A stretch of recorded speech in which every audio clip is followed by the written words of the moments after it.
Bueno, aquí algunos amigos, y hago constar que son buenos amigos, me han dicho, oye, yo espero que tú cuando te pares en ese podio te desgarres la vestidura al hablar de la Constitución de 1972 y digas lo bueno, lo malo y lo feo. Por supuesto que lo voy a hacer, pero a su ritmo, pero absolutamente todo será dicho. Esa Constitución fue producto de un movimiento, fue producto de un gobierno al cual yo pertenecí, con un líder en el cual creí y además sigo creyendo, que fue Omar Torrijos. Creo que eso merece el respeto de algunos y otros dirán, ¿cómo es posible que tú hayas respetado y querido tanto a un general? Bueno, ese ha sido y sigue siendo mi líder, mi inspiración, y fue el hombre que mundializó la causa del canal, y logró los tratados Torrijos-Carter, gracias también a la colaboración de un presidente Carter.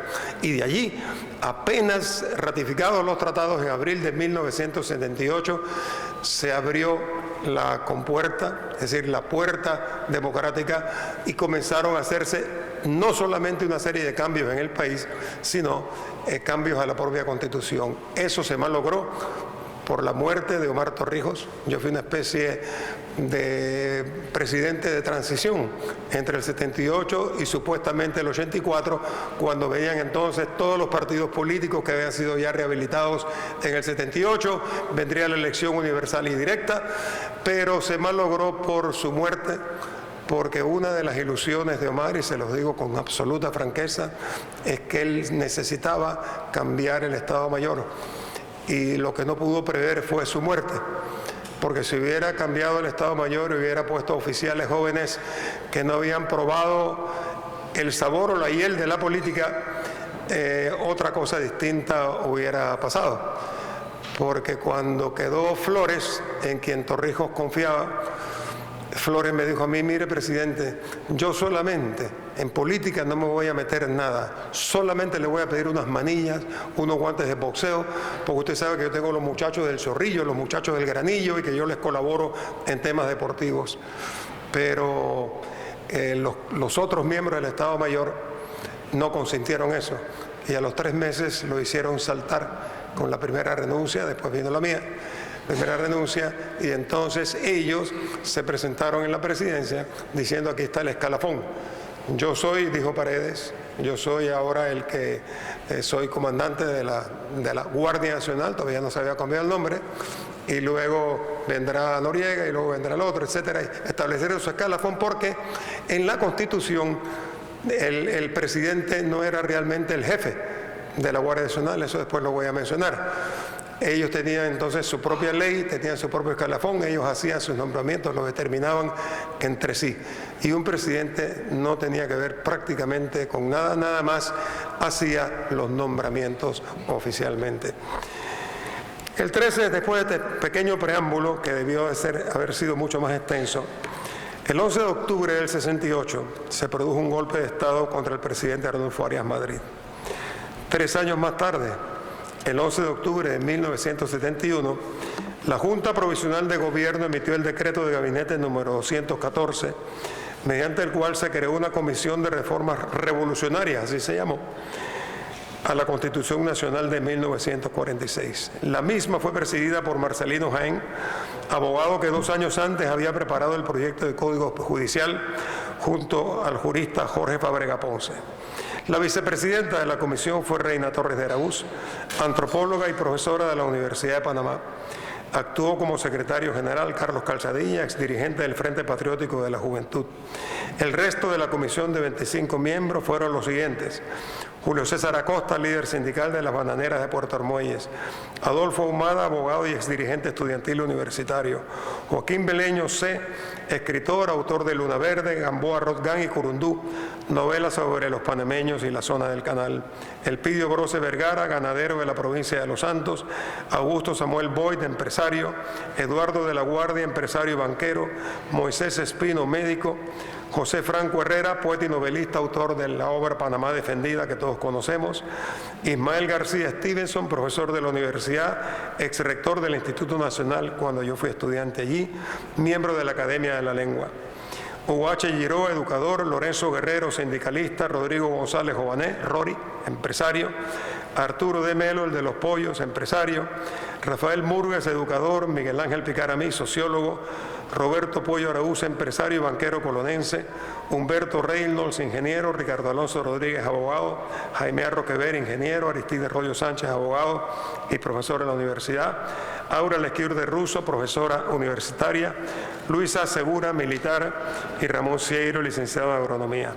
Se habilitó un salón de la Contraloría General de la República donde tuvieron lugar las reuniones de la comisión, la cual recibió la visita de distintos abogados constitucionalistas y expertos en distintas profesiones, quienes emitieron opiniones y sugerencias sobre los variados temas que abarcaba el texto fundamental. En septiembre de 1972 se presentó el proyecto, que se discutió ante la Asamblea de Representantes de Corregimientos, que en esa época eran 505. El 11 de octubre de 1972 se aprobó el texto de la Constitución, que pasó a considerarse como nueva, por eso se habla de la Constitución de 1972, en lugar de un acto de reformas del 46.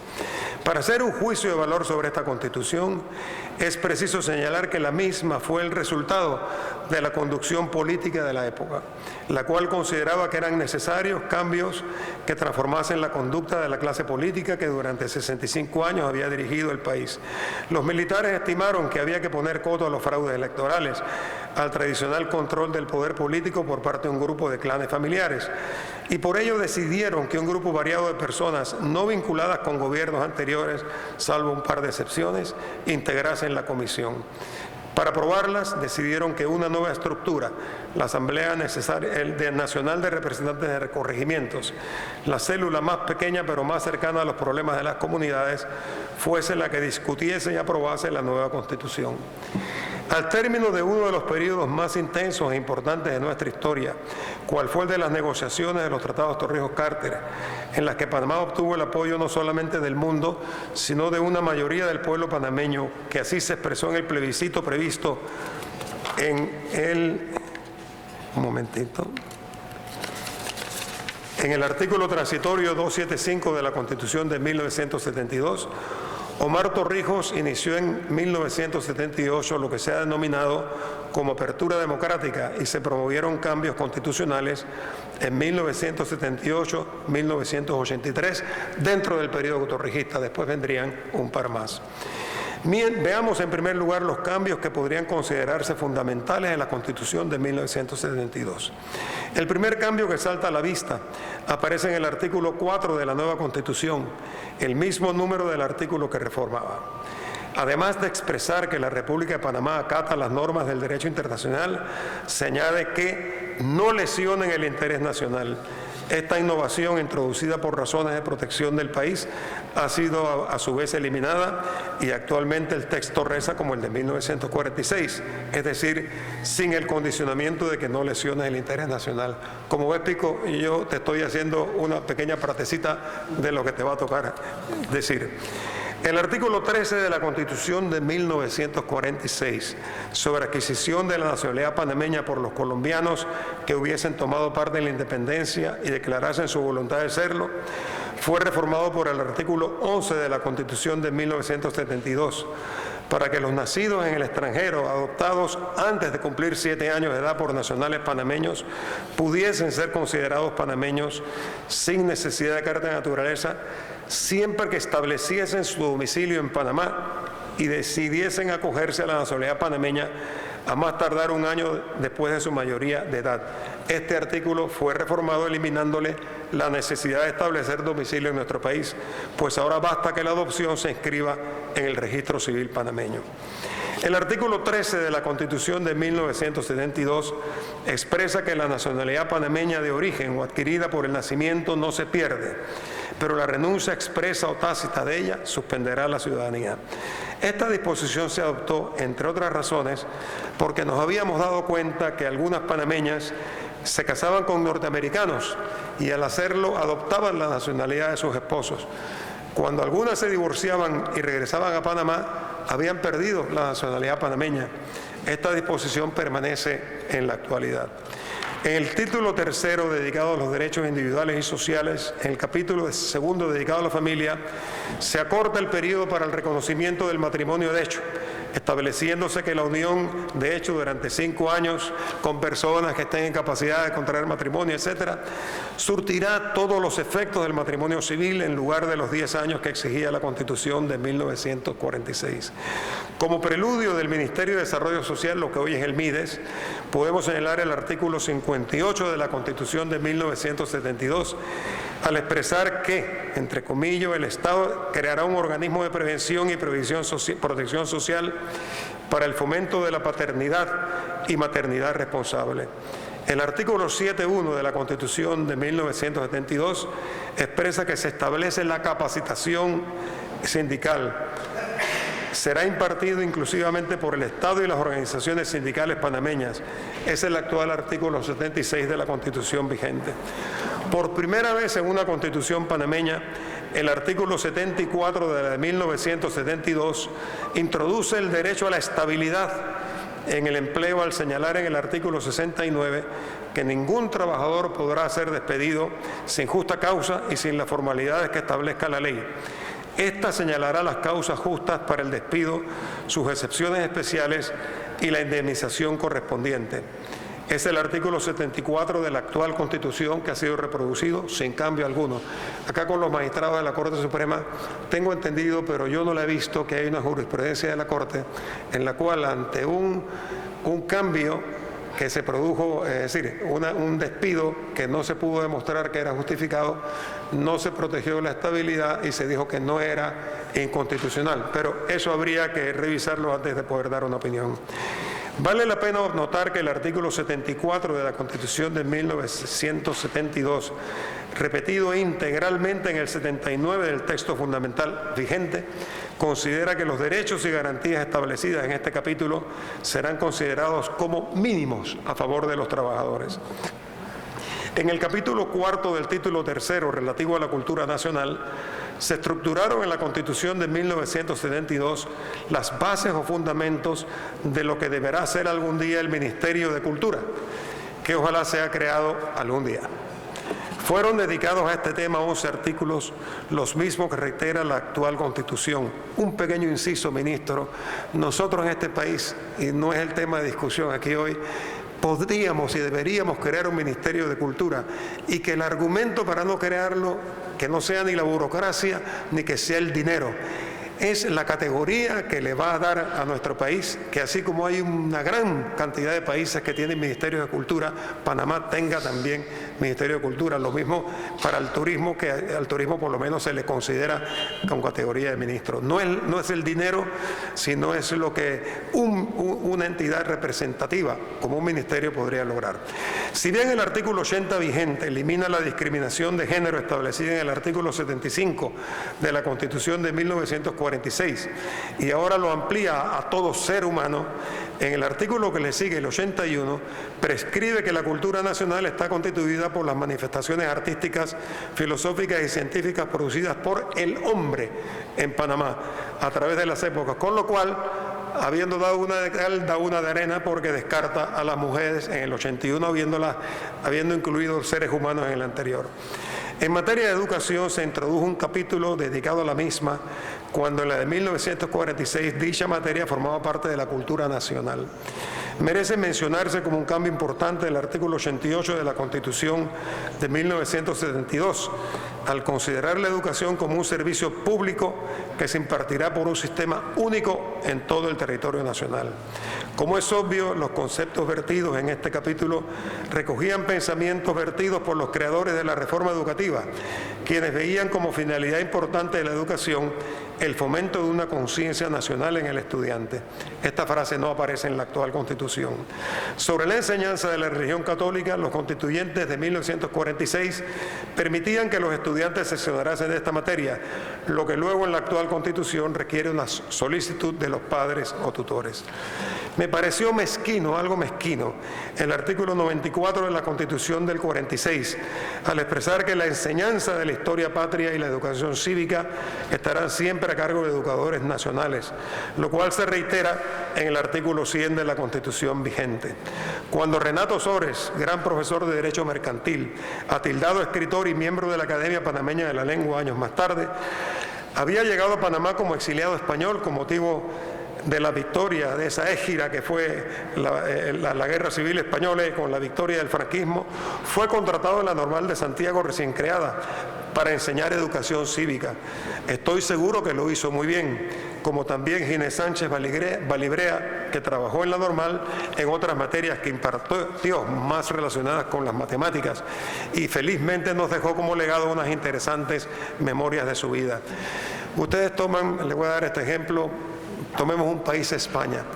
Los más grandes hispanistas, los que han escrito mejor, aunque ahora hay una joven generación de historiadores españoles, han sido Malby, John Eliot, varios más, Preston, que han escrito maravillosas obras sobre la historia española, y algunos enseñan en universidades españolas, en Cataluña, en Granada, sin que se les diga: usted no puede enseñar la historia española porque usted es un extranjero.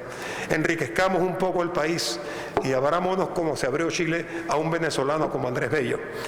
En lo relativo a la salud, seguridad social y asistencia social, luego de formulaciones declarativas, el artículo 104 enumera una serie de actividades que el Estado debe desarrollar, tales como una política de nutrición, principios de higiene personal y sanidad del hogar, y un largo etcétera.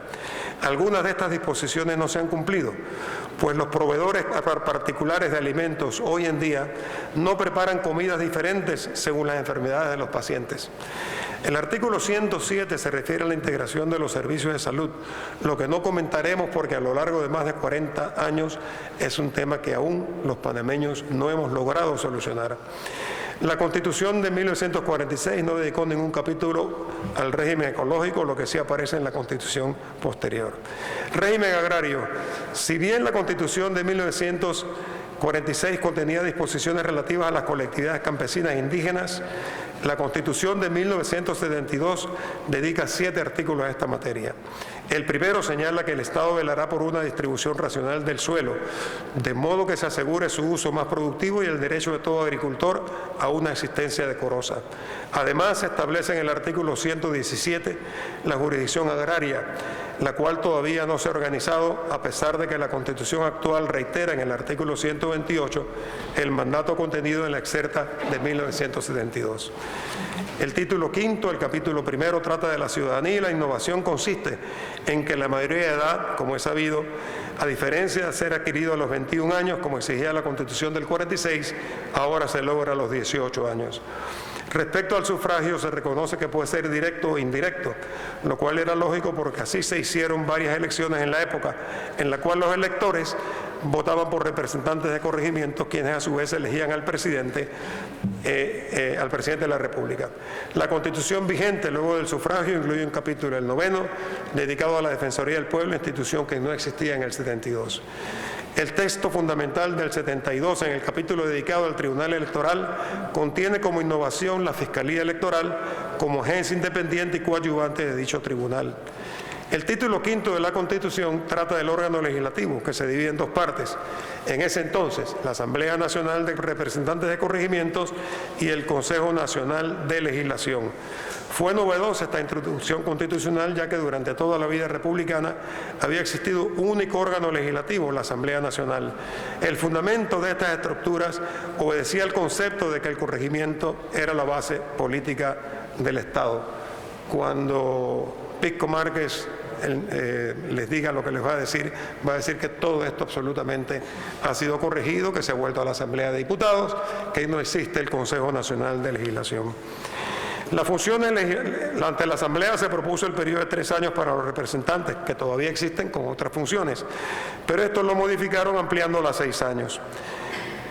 Las funciones legislativas mencionadas en el artículo 141 de la Constitución de 1972 eran pocas: aprobar o improbar los tratados internacionales celebrados por el Ejecutivo, declarar la guerra, aprobar o improbar las reformas a la división política del territorio nacional propuestas por el Consejo Nacional de Legislación y conceder amnistía por delitos políticos. La función real de legislar correspondió en el artículo 146 del texto del 72 al Consejo Nacional de Legislación legislación, o inexistente, en el cual había además, francamente, predominio del órgano ejecutivo. Era tal, como lo han expresado los juristas Jorge Fábrega y Edulio Arroyo, un órgano mediante el cual el Ejecutivo legislaba, con la única excepción del presidente de la Asamblea Nacional de Representantes de Corregimientos, que formaba parte del mismo. El capítulo 6 sobre el órgano ejecutivo introduce una novedad respecto a las constituciones anteriores, consistente en expresar en el artículo 156 que el órgano ejecutivo está constituido por 2 ciudadanos, que se denominan presidente de la República y vicepresidente de la República, ya que fue la primera vez que se le asignaron funciones al segundo de a bordo. El artículo 165 le atribuye al vicepresidente funciones como las de comparecer anualmente ante la Asamblea Nacional de Representantes de Corregimientos para rendir informe sobre el presupuesto de rentas y gastos del Estado y además plantear el Plan Nacional de Desarrollo. Le encomienda la tarea de conceder a los nacionales que lo soliciten permiso para aceptar cargos de gobiernos extranjeros en los casos requeridos por la ley. Algún día, sobre los segundos de a bordo, en este país se van a poder escribir, no digo que, bueno, un libro, pero un libro que deberá contener por lo menos 2 o 3 tomos. La Constitución de 1972 introduce otra novedad, cuál es la delegación de funciones por parte del presidente o vicepresidente de la República. De manera específica, lo autoriza el artículo 164, en cuyo ordinal 7 permite al presidente delegar en el vicepresidente la celebración de contratos administrativos para la prestación de servicios y ejecución de obras públicas. El presidente también puede delegar específicamente en el ordinal 8 del mismo artículo su poder de nombramiento de algunas autoridades. En materias genéricas, el artículo 166 de la Constitución de 1972 autoriza al presidente y vicepresidente a delegar atribuciones en otros servidores públicos. Como bien lo señala Hipólito Gil, los presidentes generalmente no suelen delegar estas atribuciones por el afán de ejercer control político sobre la democracia. El título 7º se titula en la Constitución del 72 la Administración de Justicia y se divide en 2 capítulos, el órgano judicial y el Ministerio Público. Esta división ha resultado acertada y se ha mantenido, pues a pesar de los diversos cambios que ha sufrido el texto de la Constitución del 72, aún se mantiene la misma, pues da la correcta impresión de que son 2 órganos separados que obviamente colaboran y se relacionan entre sí.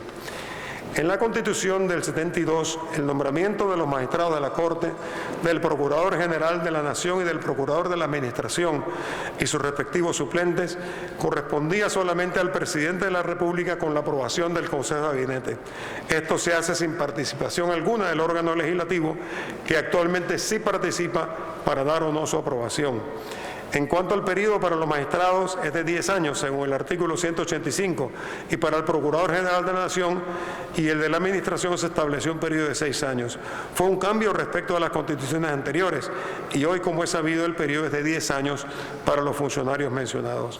El artículo 186, de carácter nacionalista, exige que un magistrado de la Corte Suprema de Justicia tiene que ser panameño por nacimiento, a diferencia de la de 1946, que permitía el acceso a estos cargos a los panameños por naturalización con más de 15 años de residencia en Panamá. Igual criterio nacionalista se exige para ser ministro de Estado, pero también hasta para ser notario, me imagino que para ser procurador de la Administración. Yo sobre esto he escrito, he hablado y he arado en el mar. Ningún panameño acepta que una persona nacida en el extranjero, aunque haya llegado aquí con 3 meses de edad, pueda ser ministro de Comercio e Industria, pueda ser notario o pueda ser magistrado. Y lo comparo en este sentido con Estados Unidos de América, donde una Madeleine Albright, que nació en Polonia, fue secretaria de Estado, donde un Kissinger quizás ha sido el más brillante secretario de Estado, que llegó con 13 años a Estados Unidos cuando prácticamente no sabía hablar inglés. Uno de los fundadores, de los founding fathers de los Estados Unidos, se llamaba Alexander Hamilton y era inglés, había nacido en la isla de en la isla Nevis, la que hoy forma parte de St. Kitts and Nevis, y su padre ni siquiera lo mantuvo, yo creo que no le quiso dar ni el apellido, y en Estados Unidos fue de los que fundó ese país. En este sentido, los panameños seguimos siendo bastante restrictivos Si un panameño que no puede tener hijos va al extranjero y adopta un bebé de 15 días o de un mes, ese bebé está condenado a no ocupar ninguno de los altos más cargos. Yo todavía lo entiendo en el caso de un presidente de la República, pero que no pueda ser un magistrado, un notario o un ministro. Pero repito, esto no entra en la mente de los panameños. En la elección del Contralor por el presidente de la República, por el mismo periodo de esto. En materia de economía nacional, prácticamente me la voy a saltar diciendo solamente que presenta la Constitución del 72 un Estado más participativo en la economía nacional. Planificará el desarrollo económico mediante organismos o departamentos. Ahí está el Ministerio de Planificación y Política Económica que hemos conocido. Velará sobre la función social de la propiedad, la defensa del interés público también. Promoverá empresas particulares, hablaba de las empresas mixtas, y con un cambio respecto a la Constitución del 46, decía que el Estado solo acudirá donde no acuda la empresa privada. Acá la Constitución del 72 permitía que el Estado acudiese aun cuando hubiesen podido acudir empresas particulares. Fue el caso que ustedes conocen de los ingenios, Alange, La Victoria, en Veragua, Felipillo acá, y que no dio muy buen resultado, porque el Banco Mundial entusiasmó a nuestros gobiernos a que hacían falta por lo menos 4 ingenios. El problema es que no nos lo dijeron en secreto, y se fueron como a 30 países más a decirles a los 30 países que ellos financiaban los ingenios porque el mundo necesitaba ingenios, con lo cual se llenó el mundo de ingenios y el azúcar bajó y prácticamente fracasaron esos ingenios para la venta al exterior. Es necesario mencionar, bueno, la Constitución del 72 establece nuevas carreras en la administración pública. La del 46 establecía solamente 2 carreras, la administrativa y la judicial. La del 72 se incluyó, además de esas, y se mantiene, la docente, la diplomática y consular, la sanitaria y la militar. Es necesario, y aquí entro con el desgarramiento de las vestiduras, es necesario mencionar el papel de la fuerza pública que fue convertida en órgano deliberante. El artículo 2 de la Constitución del 72 trató de la armónica colaboración de los 3 órganos del Estado entre sí y con la fuerza pública. Varios abogados, sobre todo los abogados, y hablo en nombre de ellos, dijimos, eso es un adefesio, eso no puede ir en una Constitución. Y otros pragmáticos decían, no, esa es la realidad. Nosotros coordinamos con la fuerza pública porque la fuerza pública fue la que dio el golpe de Estado, la fuerza pública es la que dirige estos cambios revolucionarios en el país, por lo tanto hay que aceptarlos. El artículo 277 introdujo el nombre del comandante Omar Torrijos, nombrándolo prácticamente jefe de gobierno, con una larga lista de capacidades. Le adjudicó por 6 años la jefatura del Estado. Lo hizo miembro del Consejo Nacional de Legislación, de la Asamblea Nacional de Representantes de Corregimientos, donde tenía voz y voto, y del Consejo General de Estado. Podía nombrar y remover a los altos funcionarios del Estado, contratar empréstitos y dirigir las relaciones exteriores de Panamá, con lo cual se le abrió paso de manera implícita para que pudiera firmar los tratados del Canal de Panamá. Y les digo honestamente, todos los que trabajamos en esa época sentíamos que el que debía firmar los tratados no era el presidente de la República, Lacas, a quien apreciamos mucho, pero que tenía que ser Omar Torrijos, porque fue el hombre que de verdad había luchado a brazo partido por obtener estos tratados. Al expresar el artículo 264 que la defensa y la seguridad nacional la ejercería la Guardia Nacional y que a su funcionamiento y escalafón serían reglamentados por la ley, el presidente no era en consecuencia el jefe del Instituto Armado. Finalmente, el presidente de la República, en la Constitución del 72 y de conformidad con el numeral 1 del artículo 264, puede nombrar a los jefes y oficiales de la fuerza pública de conformidad con esta Constitución. La ley es el escalafón militar, que parte del problema de la salida del presidente Arias, ministro, parte del problema fue que, según argumentaron los miembros de la fuerza pública, él no estaba respetando el escalafón porque trajo personas de fuera y que ese escalafón era algo sagrado. Bueno, también le pasó algo parecido, no en épocas de lo que se llama la dictadura, pasó cuando en épocas de Remón el presidente Daniel Chariz quiso destituir al comandante Remón. comandante Ramón le dijo, voy a ir a la comandancia, arreglar unas cosas, y luego lo llamó y le dijo, le doy 2 horas para que usted salga. Por eso, en un artículo que tengo que se titula La ropita colgada en la historia, que acaba de salir en la revista Portada, estoy metiendo cuña comercial ahora, allí estoy sosteniendo que el golpe de Estado de 1972 sí fue un golpe de Estado, pero que no fue el único en la historia de este país, que hubo prácticamente 6 golpes de Estado anteriores. En años posteriores, trabajo paratípico, en 2 gobiernos torrijistas, en el 78 y en el 83, esta vez con una comisión integrada por personas eminentes, se eliminaron los artículos que otorgaban preponderancia al estamento militar, se produjo el retorno a la elección directa y universal del presidente, se volvió al sistema de diputados y a la Asamblea Nacional para que ejerciesen sus funciones legislativas, judiciales y administrativas tradicionales. En 1994 se introdujo la parte relativa al Canal de Panamá.